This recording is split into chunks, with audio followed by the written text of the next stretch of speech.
With your first news at 6 Sports, here's JT Faribault.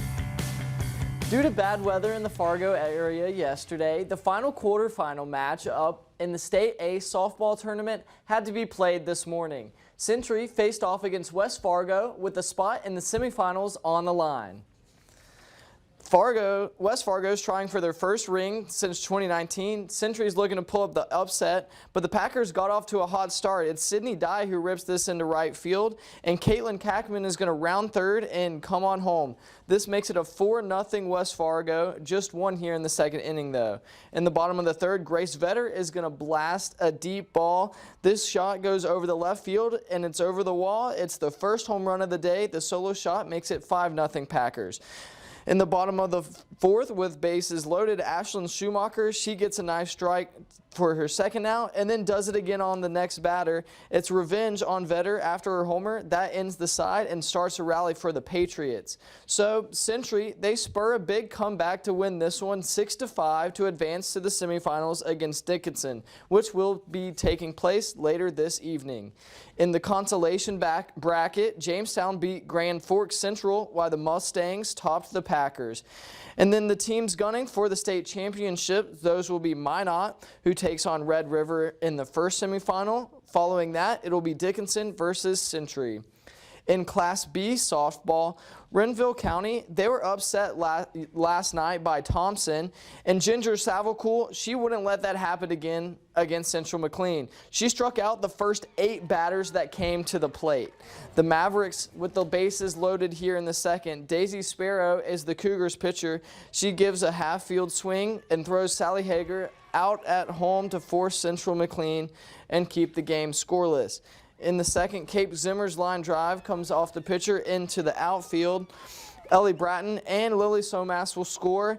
Mavs put up 4 runs in the inning, but the story was Ginger Savalcool with 13 strikeout no-hitter and only 1 walk away from a perfect game. Renville County, they'll win on the 10-run rule to advance to the 5th place match tomorrow, while the Burros best the Lakers. After upsetting Renville County yesterday, Thompson moves on to face the number 3 team Kindred Richland.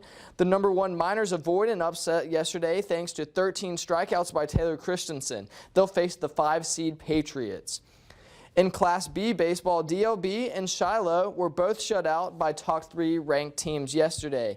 The Lakers crossed 1 run in the first and put another on bases the second when Jace Kunze, who is pitching for Shiloh, and Eli Thompson catching, throw down to first. Connor Martin puts the tag on. The Skyhawks get the out and they finish the inning and trail 1-0. Paxton Eastos was pitching for DLB.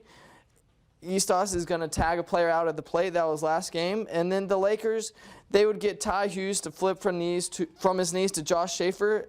This double play puts the ball away. So the Lakers, they top the Skyhawks to move on to the 5th place game tomorrow afternoon. Well, they'll face the Bearcats. In the consolation bracket for Class A baseball, Legacy beats Century 6-4, while the Packers, they blank the Braves.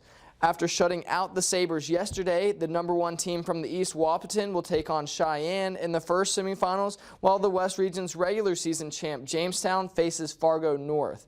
In the consolation bracket in the girls soccer state tournament, Cheyenne beat Jamestown 2-0, while the Braves kept the Knights out, winning 1-0. The top 4 seeds all remain in the tournament as the number 1 seed from the East, Davies. They'll take on Bismarck. And then following that, the reigning champs Minot hope to breeze past Shanley. So we'll have highlights from most of these semifinal matchups tonight and also an update on the girls' state tennis with singles and doubles champions set to be crowned tomorrow. Wow, that's a lot of stuff. A whole lot of sports going on right now. All right, thanks, JT.